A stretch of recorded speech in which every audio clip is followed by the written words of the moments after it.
Bonjour et bienvenue à Découverte. Aujourd'hui, je me trouve au département de physique quantique à l'Université Laval.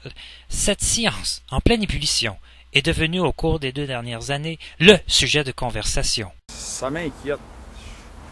Je pense que c'est la fin. Mais à quelque part, c'est tout ce que l'humanité mérite. Chris, tu sais, je vais dire m'amener, là. Je sais-tu, moi, ce qu'il faut faire? Moi, je suis un gars bien ordinaire. Rappelons d'abord les faits. Tout a commencé avec la mise en service du télescope spatial James Webb, plus puissant que Hubble. Il peut observer à l'infrarouge au travers des amas de poussière avec un niveau de précision inégalé et sur de plus longues distances grâce à son miroir modulaire de 6,5 mètres. Au premier test, on avait d'abord cru à un dysfonctionnement du télescope. Lors des premiers essais, tout allait bien. Mais lorsqu'on a voulu tenter des observations au-delà de 3 milliards d'années-lumière, le télescope nous rendait en fait des images d'une provenance moins éloignée. Et plus on essayait d'observer loin, plus on obtenait des images qui référaient à des endroits près de chez nous. On avait donc supposé qu'il y avait une erreur dans la programmation de l'alignement des lentilles. Une équipe de programmeurs a scruté, ligne par ligne, le programme de l'ordinateur de bord du télescope. Mais ils ne trouvaient rien.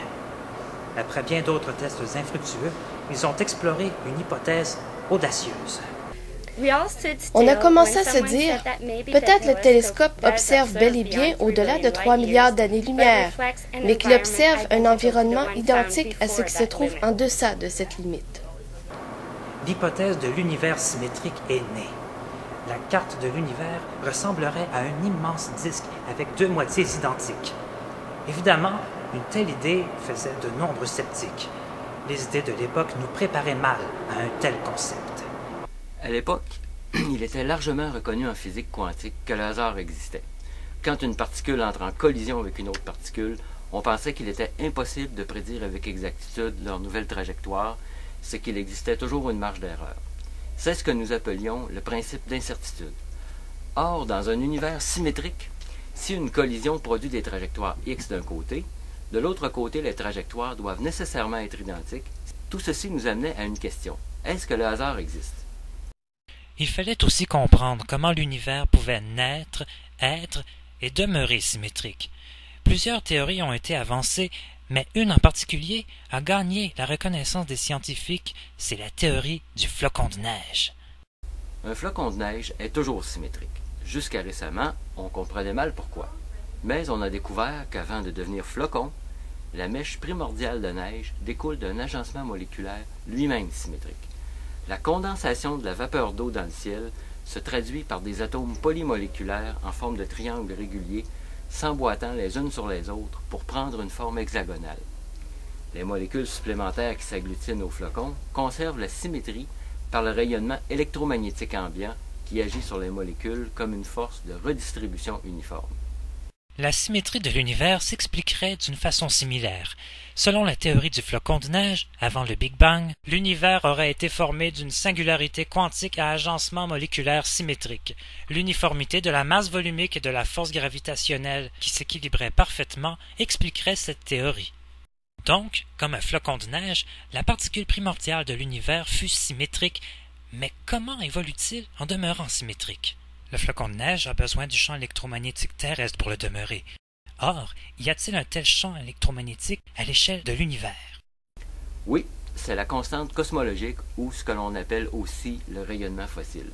Le Big Bang a libéré une telle quantité d'énergie et un tel rayonnement électromagnétique qu'il ne s'est jamais complètement dissipé. Peu importe où l'on se trouve dans l'univers, il est possible de capter ce faible rayonnement fossile. Il fallait un autre test qui allait corroborer les observations du télescope. Un test qui se réaliserait sans le télescope dont on soupçonnait encore sa défectuosité. Mais quelle autre technologie pouvait permettre des observations aussi éloignées? La réponse est venue de l'École polytechnique de Lausanne. Depuis une dizaine d'années, le professeur Luc Thévenaz du laboratoire de nanophotonique travaillait à la conception d'une fibre optique nouvelle génération. Notre objectif était de concevoir une application pratique, permettant une transmission plus rapide des signaux par fibre optique.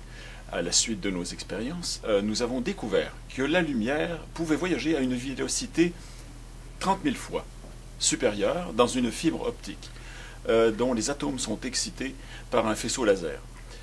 Le plus impressionnant est que lorsque la lumière quitte la fibre, elle continue son chemin à la même vélocité, sur un parcours infini vers le néant spatial.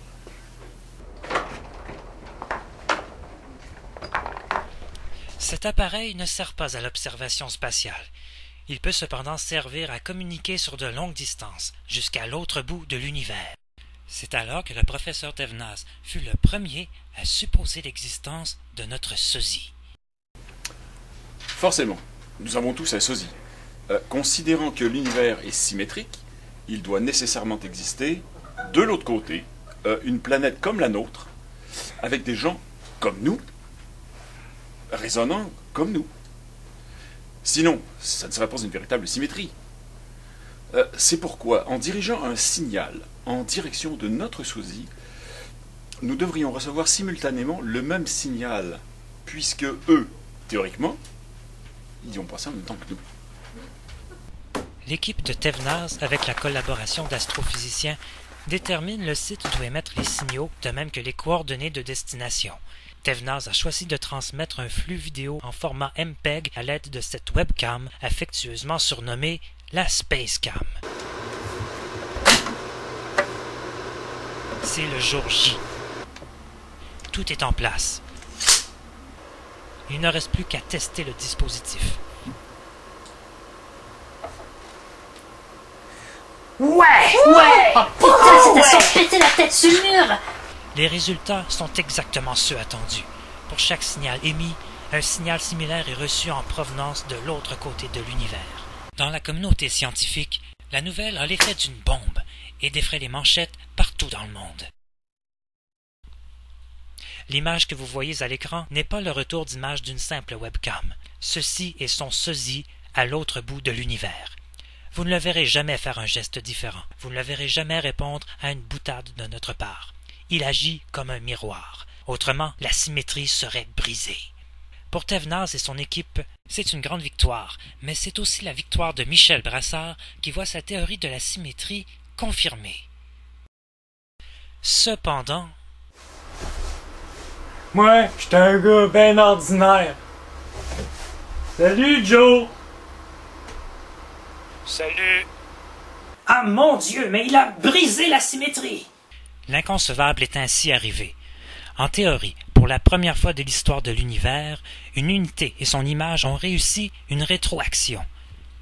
Mais comment cet individu l'a-t-il réussi? En examinant la scanographie du cerveau de Joe, nous constatons ceci. Lorsque Joe perçoit quelque chose, le signal passe par ici jusqu'à l'amygdale, qui lui transmet un rapport sur les événements à anticiper en se référant à plusieurs informations dans d'autres parties du cerveau. Tout ça est normal. Par contre, l'information que Joe reçoit subit un traitement supplémentaire en passant ici, dans l'hypomytalus. L'hypomytalus de Joe est une anomalie cérébrale rare. En le bombardant au micro-ondes, il crée des réverbérations erratiques qui ne sont jamais pareilles. Elles semblent aléatoires, de là la rétroaction de Joe. Est-ce que le hasard existe?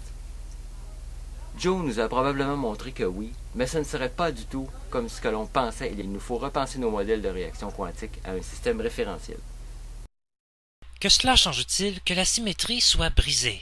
Nous ne le savons pas encore avec certitude, mais plusieurs astrophysiciens s'inquiètent. La constante cosmologique a toujours joué un rôle de redistribution uniforme de la matière dans l'univers. Or, nous avons perdu l'uniformité. Nous pensons que l'univers matériel et la constante cosmologique étaient en équilibre. Tant que le premier se laissait guider par le second, la symétrie était conservée. Maintenant qu'une autre force a interagi, je fais référence à Joe. Il est plausible que nous ayons perdu l'équilibre dans les deux forces et que la dynamique des interactions ait changé. Un tel phénomène pourrait éventuellement mener à la destruction de la vie sur Terre. C'est une menace contre notre monde qui s'ajoute aux météores, aux trous noirs et à bien d'autres perturbations cosmiques.